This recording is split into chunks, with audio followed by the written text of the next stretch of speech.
2 marbles left in the marble card. The man had lost another 10 million, but to everyone's surprise, he pulled out another 10 million to buy another marble card. Everyone thought Kaiji was a fool. He had clearly noticed the machine was faulty. The angle had been tampered with by the casino, but Kaiji remained confident. It turned out he had already anticipated this situation. Even though the machine was tilted, and the chances of getting the marble into the final disc were slim, there was still a glimmer of hope. Just a few minutes ago, he had purchased another 10 million worth of marbles, but now only 200 marbles remained. Kaiji, who had been calm before, finally began to panic. He even found himself praying for good luck. He launched dozens of marbles, but none reached the final layer. By now, he had managed to break through several traps, but could this be the time he truly loses? Kaiji's mind was in turmoil, when suddenly, it seemed like he saw a glimmer of hope. He thought he found the machine's fatal flaw. After spending 50 million, he had finally discovered the breakthrough, but his marble cards were all used up. Now, it was over. Kaiji's mind was about to explode. The manager, incredibly pleased with himself, came over, picked up the box containing Kaiji's 50 million in cash, and said, "Aren't you so cocky? You mocked me, saying I'd be broke and kicked out. Now it's time for you to die." お前はもう客じゃない。ただのもんなしのクズなんだよ。クズ、クズ、クズ、クズ。帰れ地下へ。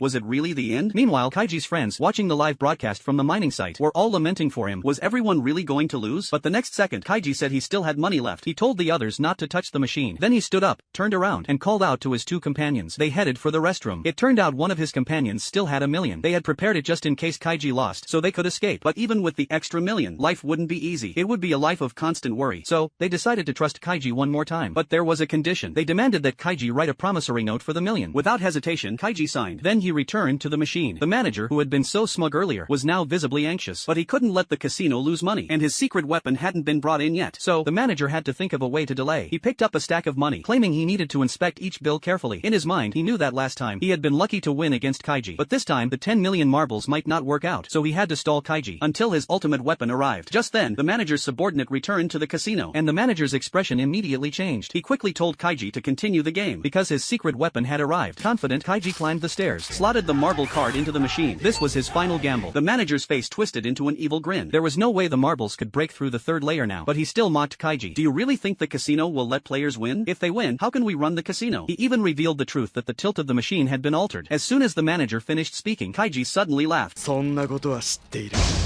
一条。びっくりするぜ多分。二重の奥への傾斜がもたらしたもう一つの現象。そいつを目の当たりにしたら。